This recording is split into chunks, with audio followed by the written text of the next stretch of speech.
think him and the rest of the defense coach staff is doing a great job of telling us what we need to do and how to do it. I'm supposed to be talking to this. I'm sorry. But I think DB's been great for us. Everybody respects him, trusts what he's teaching us, and the whole defensive staff is just trying to make us the best we can be. Was it against a quality opponent, and you played a lot of quality opponents this year, but against Arizona, you guys just looked unbelievable. Why did it take that long, or did it? Did you feel like you had that capability all season? Or? I think we had that idea, but we weren't really sure we can do it. I mean, the coach has been preaching and telling us how we could be for the entire year, and I think that game we just showed ourselves what we were capable of doing. I know the first time we played Arizona, it was a mess out there for defensively. Made a lot of dumb mistakes, missed tackles, missed opportunities, all kind of stuff. So going after that game, I think guys try to focus on that play and try to make that play the best it can be.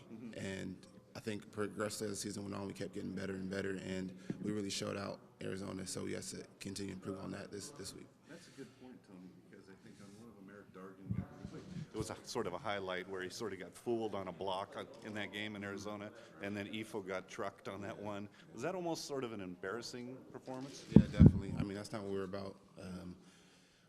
First half we played pretty well against those guys, and then second half, I don't know, we just fell apart. And I mean, defensively, I don't think we played our best game that game, but I think that kind of helped us get to where we are today.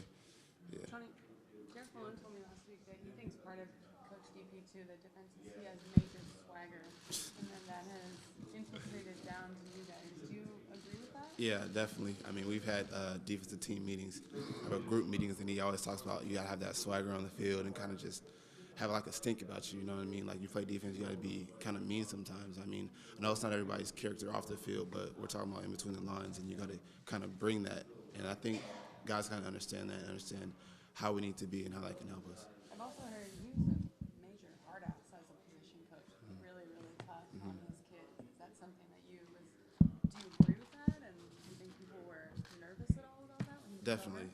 Everybody in the defense was nervous because we knew how he was with the inside linebackers and how how was he? He was, like I was saying earlier, he's extremely disciplined. Everything has to be perfectly right. Like for example, if they come out to practice and like their helmets aren't perfectly lined up in a row, or somebody doesn't have the right gear on, they're like doing punishments afterwards. And he's always screaming, always yelling. That's just because he's passionate about football and he wants the best for us. So I mean, I think it's good for the whole defense to kind of have him in our ear as coaches, because now everybody's trying to tighten up when he comes around, doing the right thing all the time. So I think it's really helped us.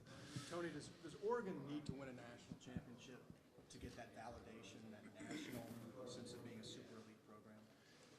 Who knows? I mean, I feel like with media and people outside voices these days, you never know. I mean, we can still get there, and then still people talk about how, Oregon's not this and Oregon's not that. So I mean, personally, we want to get it. I mean, that's why we play this sport. That's why we're in the leagues that we're in. So, I mean, we have opportunity now, so we're trying to make the most of it. You guys talk about shutting out distractions, but it does seem like Oregon players are aware that some national people still question Oregon. It's like, where do you hear that? How do you hear about people questioning Oregon? I feel like it's every time we play in a big game, it's like the number one thing, you know what I mean? Oh, what's this? This is going to stop Oregon from being this, and this is going to be that. And I mean, like, we hear it, but that's not what we focus on. I mean, I think our team understands that we have to focus on ourselves and not outside voices. Because like I said, I mean, we can win it all, and still people talk about, well, we need to do this, we need to do that. So, I mean, everybody's entitled to their own opinion. I mean, we don't get all mad about it, upset about it. We understand people just feel the way they do, and that's how it's going to be.